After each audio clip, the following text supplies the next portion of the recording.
নবদ্বীপে একলা চলো নির্দল প্রার্থীর শুভঙ্কর হালদারের নীতি, বদলের ডাক দিয়ে পথে পথে প্রচার। আসন্ন বিধানসভা নির্বাচনকে সামনে রেখে নবদ্বীপ বিধানসভা কেন্দ্রে এক ভিন্নধর্মী চিত্র দেখা যাচ্ছে। কোনো দলীয় পতাকা, কর্মী বা বড়সড় প্রচার যন্ত্র ছাড়াই একাই লড়াইয়ের ময়দানে নেমেছেন নির্দল প্রার্থী শুভঙ্কর হালদার। পেশায় শিক্ষক শুভঙ্কর বাবু এই একলা চলো প্রচার ইতিমধ্যেই এলাকায় কৌতূহল তৈরি করেছে। নবদ্বীপের বাসিন্দা শুভঙ্কর হালদার দীর্ঘদিন ধরে ছাত্র আন্দোলন ও বিভিন্ন গণ আন্দোলনের সঙ্গে যুক্ত। নবদ্বীপ বকুলতলা উচ্চ বিদ্যালয়ে পড়াশোনা শেষ করে নবদ্বীপ বিদ্যাসাগর কলেজে অধ্যয়নকালে তিনি সক্রিয়ভাবে ছাত্র রাজনীতিতে অংশগ্রহণ নেন। পরবর্তীকালে শিক্ষকতা পেশায় যুক্ত হন এবং বর্তমানে বেথুয়াডহরি শম্ভুনগর প্রাইমারি স্কুলে কর্মরত। আচ্ছা, হঠাৎ করে আপনি নির্দলে কেন দাঁড়ালেন? দেখুন,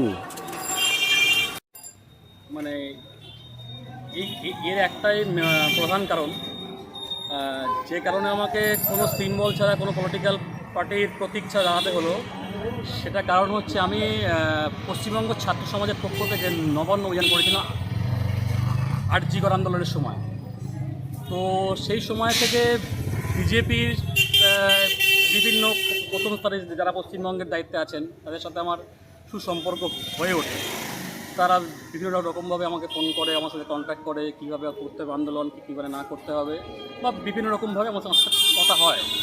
কথা হওয়ার সেই সূত্রে আমার সাথে খুব ভালো সম্পর্ক তাদের হয়ে ওঠে এবং খুব ক্লোজলি আমি তাদের সাথে মিশি। কিন্তু দীর্ঘদিন ধরে মিশতে এবং বিভিন্ন গণ আন্দোলন করতে করতে যখন আমি বিজেপির ভেতরে সত্যিটা জানতে পারলাম, সেদিন থেকে আমি ডিসিশন নিলাম যে না, এই দল তৃণমূলের বিকল্প হতে পারে না। রাজনৈতিক জীবনের শুরুতে একসময় বিজেপির ঘনিষ্ঠ হলেও পরে সেই দল থেকে সরে আসেন তিনি। তার বক্তব্য, বিজেপি কখনোই তৃণমূলের প্রকৃত বিকল্প হতে পারে না। বরং তিনি মনে করেন বর্তমান রাজনৈতিক ব্যবস্থায় কোনো বড় দলই সাধারণ মানুষের প্রত্যাশা পূরণ করতে পারছে না। এই নির্বাচনে শুভঙ্কর হালদারের প্রচারের ধরন একেবারেই আলাদা।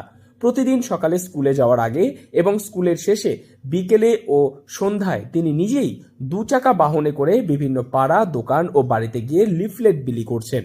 নবদ্বীপের কলাতলা মোড় সহ বিভিন্ন এলাকায় তাকে একাই মানুষের সঙ্গে কথা বলতে দেখা যাচ্ছে। তার সঙ্গে নেই কোনো কর্মী, নেই কোনো দলীয় রং কিংবা প্রতীক, শুধু নিজের বার্তা আর বিশ্বাস।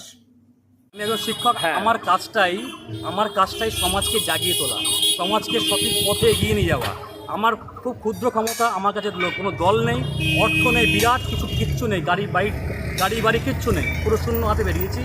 মানুষ যদি আমায় গ্রহণ করে, যদি মানুষ ভাবে যে আমি পাল্টাতে পারবো, এই সিস্টেম বদলাতে পারবো, যদি যোগ্য মনে করে আমাকে ভোট দেবে। যদি ভোট নাও দেয় তাতে কোনো সমস্যা নেই। আমার মূল লক্ষ্য হচ্ছে এই যে তৃণমূল বিজেপির যে সেটিং, নোংরা সেটিং, এইটাকে মানুষের সামনে নিয়ে আসা, এবং সেটা আমি করবো। আচ্ছা, তিনি বলেন, আমার কাছে কোনো বড় দল নেই প্রচুর অর্থ, সম্পূর্ণ শূন্য হাতে আমি মানুষের কাছে পৌঁছানোর চেষ্টা করছি। মানুষ যদি মনে করে আমি এই ব্যবস্থাকে বদলাতে পারবো, তবেই আমাকে ভোট দেবে। তবে তিনি এটাও স্বীকার করেন যে একার পক্ষে পুরো সিস্টেম বদলানো কঠিন, কিন্তু পরিবর্তনের সূচনা করাই তার মূল লক্ষ্য। শিক্ষক হিসেবে নিজের ভূমিকার কথা উল্লেখ করে শুভঙ্কর বাবু বলেন, আমার কাজ সমাজকে জাগিয়ে তোলা, সঠিক পথে এগিয়ে নিয়ে যাওয়া। মাস গেলে যা বেতন পাই তাতেই আমার সংসার চলে যায়। আমার কোনো ব্যক্তিগত লোভ নেই। তিনি দাবি করেন, রাজ্যে তার মতো আরও প্রায় 22 জন নির্দল প্রার্থী এবার নির্বাচনে লড়ছেন, যাদের মূল লক্ষ্য একটি নতুন রাজনৈতিক বিকল্প তৈরি করা। মানুষ এখন বামফ্রন্ট, তৃণমূল বা বিজেপির বাইরে গিয়ে নতুন শক্তি খুঁজছে। আমরা সেই বিকল্প গড়ে তুলতে চাইছি।